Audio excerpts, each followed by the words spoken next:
What is going on, everybody, and welcome back into Barley Studios. Now, in this playlist, in this video specifically, we are going to be unboxing a new product here. We're going to be opening this Green Stuff World brush rinser. I'm super excited about this. Now, I actually received this as a Father's Day gift almost a year ago from my children, as well as my wife, of course. As you can see, it has a green and blue box here, and it matches my shirt, so I thought it'd be fitting to wear my Columbia green shirt. So let's go ahead and unbox this thing and kick off this new playlist here on my YouTube channel. When I use this for particular small projects, I may create individual videos for this playlist that you can find under the product playlist on my YouTube channel homepage. So let's go ahead and turn around. Let's get this bad boy unboxed finally after a year of having it sitting on my station. Let's get to it. All right, you guys, so as we transition to a voiceover here, we're going to go ahead and get to looking at this box here.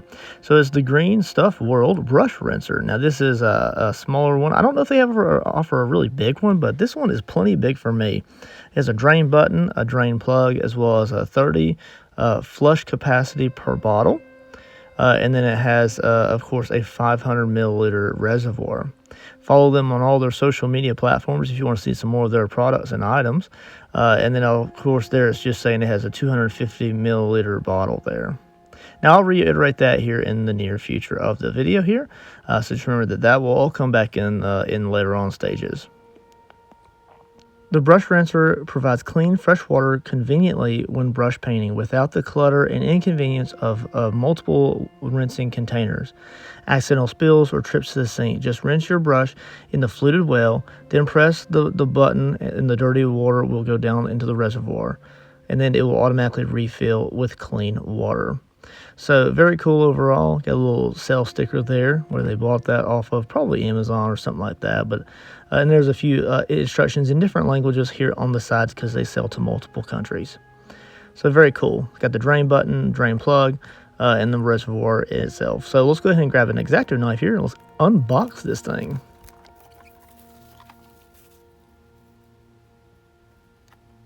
Pull that little box tab out there and we'll unbox these items here.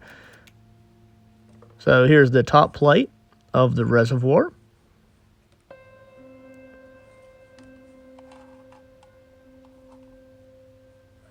We have the actual bottle container itself, which is your clean water container.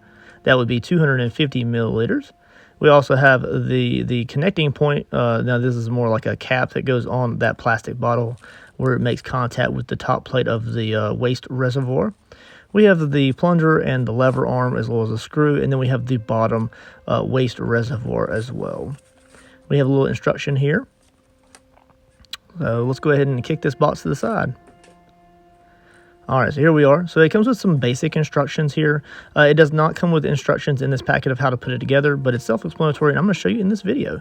We'll make a return to some of these images as we run through this full-length video, and I'll kind of describe what and when they are applicable to what we're creating here. Alrighty, so let's go ahead and begin assembly here. Now, there's a few different ways you can assemble it, but it's very simplistic in overall setup. So the water reservoir here, which is your clean water, is 250 milliliters, and it has this green cap that goes onto the bottom of it. Now, you'll see that the actual plastic reservoir is threaded. It has a simple one-ring thread, but that is not necessarily needed to seal this onto this green lid. The green lid does not have a thread on it, as you can see, but it does have an indentation where that lid slides into there, and then you'll apply pressure and it just sits down in there. So you don't actually have to twist it. The only time you're going to twist it, and I'll say this in a few moments, is when you apply it to the actual downward pressure with the liquid inside the reservoir. So we'll come back to that in just a few moments. So here's the actual top plate of the waste reservoir here. And as you can see, we have a few screw holes on the very bottom of this. And what we're going to do is we're going to open up our little Ziploc baggie and we're going to dump these out into the waste reservoir. And that way we have them nearby, really easy to set up. You'll notice that the lever arm here, now this is the lever arm that the plunger connects to push down. And then you also have this little silicone actual plunger seal. Now this is what actually makes contact with the bottom of the top plate from below. So it's actually what keeps the water from draining down. Then we have the actual push button, and it has a spring to create the pressure of the up and down movement as you push that plunger up and down. Put that screw, put that little spring onto that lever arm there, that push button. And then we also have like a little small Phillips head screw. Your standard Phillips head will fit that, and I wanted to make sure that fit before I really kind of jumped into the content here. So what we're going to do is, you can see here, there is a set pin that is used to slide this lever arm onto. So we'll slide that lever arm onto that, and then the push button will come in from above. So we'll go ahead and slide that on there. We'll kind of line up the screw hole, and then we're only going to have one screw involved in this setup. Make sure your kind of plunger is kind of set up there to where it's making contact with the hole. The screw alignment would naturally create that seal regardless. So we'll go ahead and screw this in here. All right, so there you can see the lever right there. You can move it up and down. It's a little bit tight. Now you want it to be tight so that way that plunger has a good contact point with the upper portion of the waste reservoir there. You can see it from a different angle there as it's sealing and unsealing on the bottom of the wash reservoir there. That's where the water will collect on the bottom of the container there. Then we're going to go ahead and slide the push button into the hole from above, and we'll go ahead and snap that into the lever arm there. Nice and easy, and you'll also notice that is a free form movement, so it does spin back and forth. That's no problem whatsoever. And then we get a nice, easy spring action on the lever arm to push it up and down. You can also test to make sure that it's pushing vertically up and down. It's not pushing it off to the side or anything like that. If you were to cross thread your screw, then you may run into problems later. So overall, very easy, and it's seating properly, so you know it's working. And we'll, of course, put some water in this in just a few moments, and we'll test it out more thoroughly. Looking pretty good, you guys. Now we'll go ahead and grab the actual waste reservoir bottom, and we'll go ahead and seat this onto. Now, just be aware that this is seated via pressure. It is not a gasket seal, and we'll do a little bit of troubleshooting on this later on when we have it full of water. Looking pretty good, you guys. I like it's nice and streamlined. Now here we already have actually the clean water reservoir. Now this is a 250 milliliter one, and we're going to go ahead and apply this to the actual top plate here. Now you can see that it does have a rectangular notch there that is designed to match up with the small, kind of like the little reservoir channel here. That's what I'm going to call it, the channel. And you can see that it just fits absolutely perfectly. And when it's full of water, that water will drain down, and then it creates just a equalized pressure on the bottom of the reservoir. And then when you drain it down, that pressure is relieved, and then it can refill again. So it's pretty cool. Oh, lost my little reservoir there. It doesn't have any water in it yet, but let's go ahead and get some water in this, guys, and then we'll really be able to see how it's attached with water in it. Here we are, got some nice crystal clean water in here, and let's go ahead and see. So you can see the picture number 1 on the left hand side right there. You sit the reservoir up on its side, and you kind of like lay it in there, and then you tilt it up. You can do it the other way, where you just like gently just apply it in there. You just get a little spillage sometimes. Just use a paper towel and clean that up. It's no big deal. Now, you have to twist to seat this. Now, although the threads on the actual jar are really not really necessary, you do have to twist it so that it just gives a nice, like a plastic seal in the little green reservoir cap. So here we are again, a little bit more zoomed in. You're going to tilt that back. You're going to slide that in, and then you're just going to gently apply upper pressure and then flip it over. Not too shabby there. And then we're going to twist that. You can see some bubbles will appear. You'll see that periodically throughout the process. You apply downward pressure and you seal it. You can also pull that jar up and you can see bubbles appear. I was trying to create those bubbles manually. And if you pull that out, some of that water does drain out, as you can see there. So make sure that stays down all the way and then it doesn't lift up in any way. Pretty cool, right?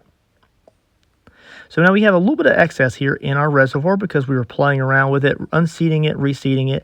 And then as you can see here, the paper towel cleaned up the excess water on the exterior of the waste reservoir here. We're going to use our plunger here, and it's going to drain that water in. When it refills, it only refills to the top of the fluted brush cleaners, as you can see. So it didn't refill to the outer exteriors of the ring there, and that just keeps it nice and neat and clean.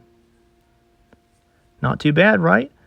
Now, as you can see here, the image on number 2 here on the left-hand side is do not shift it too much. If you shift it too much, it will overfill. It kind of unseats the pressure of the channel on the upper container, as well as unseats the container from the actual green and the waste reservoir. So it just creates like an imbalance in the pressure, and it allows too much water to drain down, and you can just get spillage.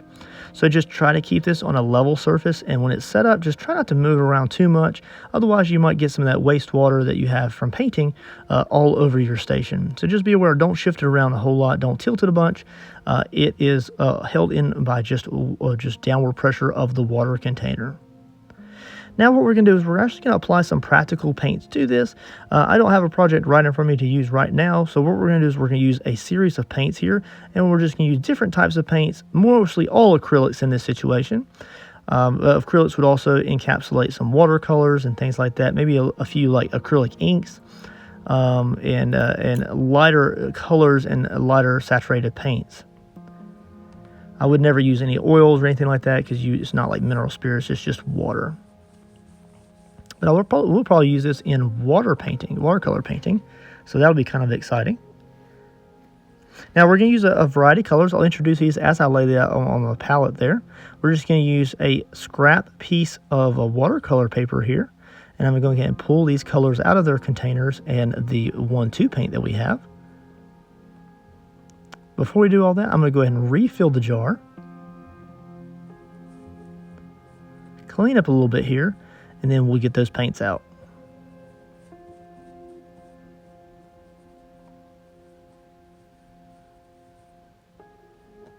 So simply just unscrew. You don't really have to unscrew it at all. You can just gently lift up, and that top will just come off. And we're just going to use a bottle of water here so I don't have to go to the sink. And we're going to fill that reservoir there, cap it. Now I still have water in the waste reservoir, remember that. And then we're going to tilt it up just like that, and it's going to fill the reservoir there. Do the gentle twist, and you can see those bubbles do dissipate. There's that image in the upper right hand corner again. Downward pressure and spin, and then there we are. It's filling the wash little cup there. All right, so we're going to get these colors out here. The first is a dragonfly color. It is heavy with the glitters and the micas. Second is a glow-in-the-dark green. The next one is a more opaque, very, very opaque daffodil from Folk Art. The next one is a metallic purple from Folk Art, and the other one is a gunmetal gray from Folk Art. This right here is a blood color that I like to use, and that is cadmium red. And that is going to be used for 2 scenarios in this troubleshooting and practical process here where we're trying out the actual cleaning of brushes here. I have 3 different brushes that we're going to use. We have just a thin long brush. We have a medium flat brush as well as a small filbert. And we're going to go ahead and break these colors out here and just see how the overall device cleans them, as well as how many drains I have to do to get some of the heavier lighting colors like the dragonfly glitter mica color or the metallics to drain down.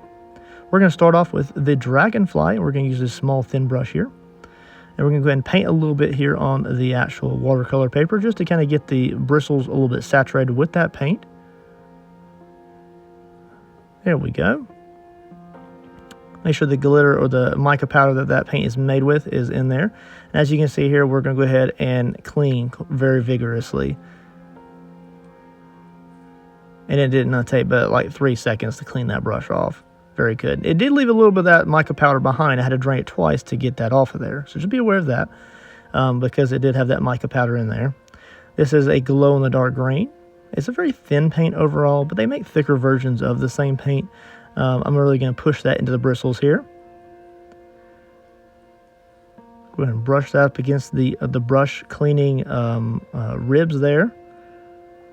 And then there we are. It took actually 2 total drains to get that completely clean. Not too bad though, right? I think that turned out quite good. I'm going to rub it onto my glove there to make sure there's no paint left behind. Here's this very, very opaque daffodil from Folk Art. I use this for hazard signs and the middle of roads when I do dioramas and things like that. So it's very, very thick paint. Love this paint. We're going to go ahead and clean it the same way. Look at the color as it dissipates into that water. Ooh, boy. That is a bright color. Look how gorgeous that is. I'm going to zoom in here. There it goes. Flush. Flush. Now you can see how it's actually caking onto the ribs of the cleaning bowl there. And I do have to work really hard to clean that out with my brush. My brush is technically clean, but I'm going to go ahead and go over above and beyond, and I'm going to make sure that the bowl itself is clean. I'm going to try to keep the thing clean as I can for the longest amount of time. That way it's just newer for longer. And it's just not like completely stained and broken in right away.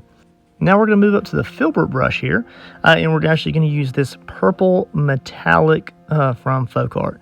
If you haven't realized already, I really do love Folk Art paints. Look at the nice mica powder that comes out of that. I believe that this paint is made with mica powder, but it is technically a metallic from their brand. Look how great that looks. It's a beautiful color. Now we got that clean. It took a little bit. Now I still have a little bit of that mica powder on my brush there, so we're going to clean it again. And then there it is. It's gone. Same brush, the little filbert brush there, and we're going to use the gunmetal gray. It's a much darker paint, but the same overall texture, so it's got a little bit of that mica powder in there. Look how beautiful it is when it mixes with water, you guys. It is a beautiful color. I think it even came off a little bit easier than the purple. So a little bit still left behind, but not too bad. I think that's pretty good overall. So it's usually taking on average about 2 plunges to get a filbert brush completely clean. Not too bad. And that's if you're not doing like a wet blend. If you're doing a lot of wet blending, then you may not need to clean it that much.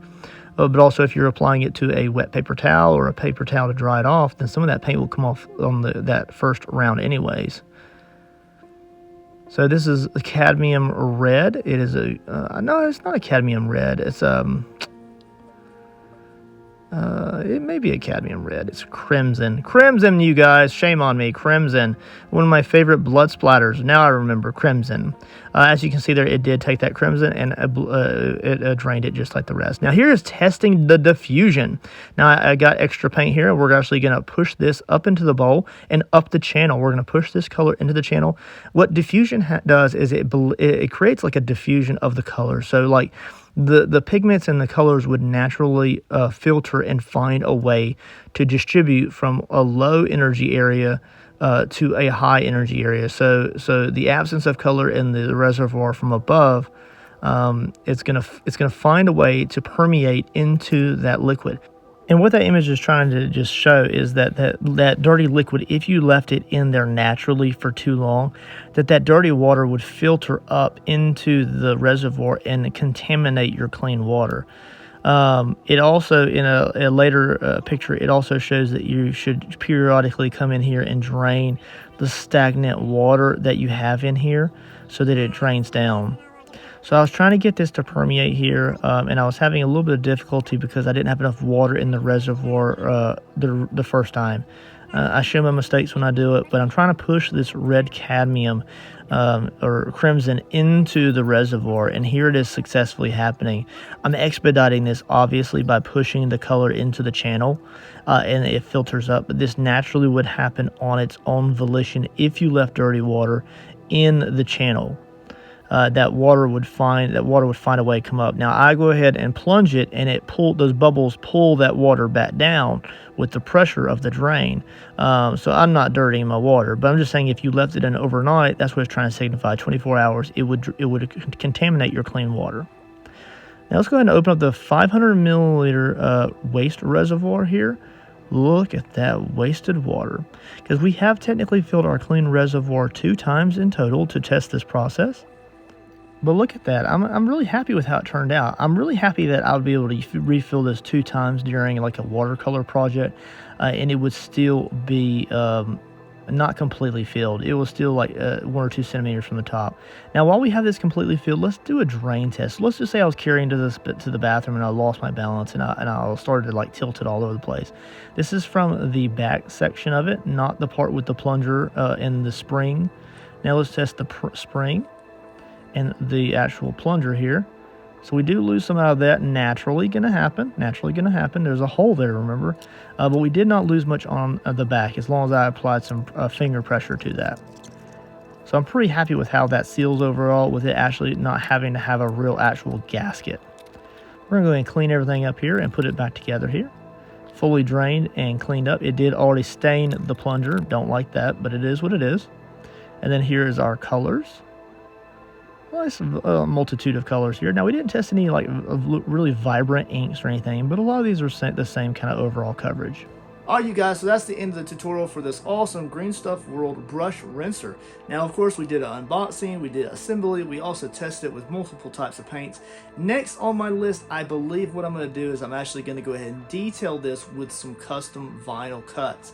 And then maybe it'll make a reappearance in the next portion of this playlist, so you may see me detail paint this to a really custom design, so it kind of fits my overall art studio theme.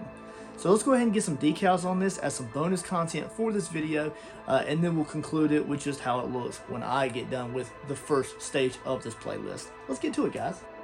Alright, let's do a little bit of detail work to this, and this is more so like bonus material for this video, and I thought it'd just be kind of fun to customize it.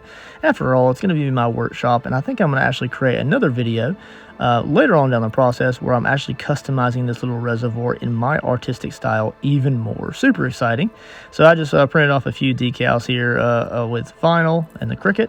Just super simple, and I actually just used a brown vinyl instead of a black. I wish I had really used black, but I'm like, you know what, it's going to force me, because I'm not going to like looking at the brown. It's going to force me to come back later and detail paint this. I want to make the entire thing in like a hazard and like a gunmetal gray, like a metal texture, even the reservoir. And I'll probably put some like blood splatter and some yellow hazard tape and things like that on. Just make it really custom and fun and rusted out and really cool looking.